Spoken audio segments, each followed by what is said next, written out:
રાજકોટ શહેરમાં ટ્રકની ટક્કરથી વિદ્યાર્થીનું મોત. હનુમાન માદી ચોક ખાતે ટ્રકની ટક્કરથી વિદ્યાર્થીનું મોત. 20 વર્ષીય જુહી નલિયાપરા તેના મિત્ર સાથે એક્ટિવા પર કોલેજ જઈ રહી હતી ત્યારે આ ઘટના બની. વિદ્યાર્થીની રાજકોટની કણસાગરા કોલેજમાં અભ્યાસ કરતી હતી.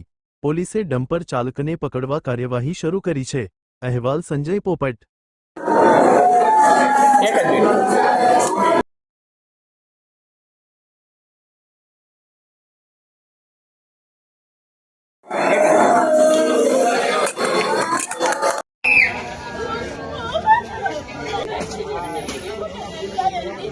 બનાવ એવું થયું કે પાછળથી મારી બેબીને ડમ્પરવાળાએ કે ઊભી હતી હજી અને પાછળથી ગાડીવાળાએ એને લગાડી દીધું અને એ પહોંચ્યા એને ડેથ થઈ ગઈ.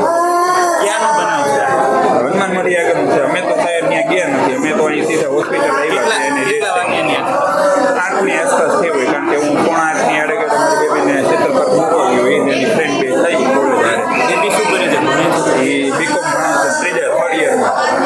શું બનાવ શું આખો બન્યો છે?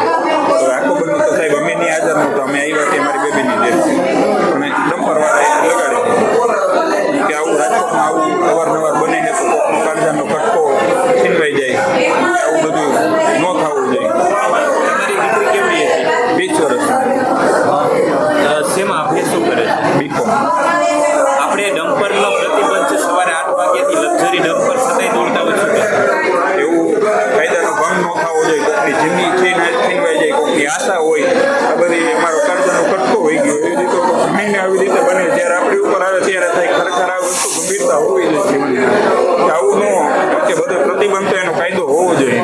તમે તમારી દીકરી ગુમાવી દીકરી ગુમાવી એટલે અમે અમારો કાળજાનો કટકો એમ કે દીકરી નહીં પણ એ માં જેવું અમારું એમ કે એવું હતું એનું વર્ચસ્વ.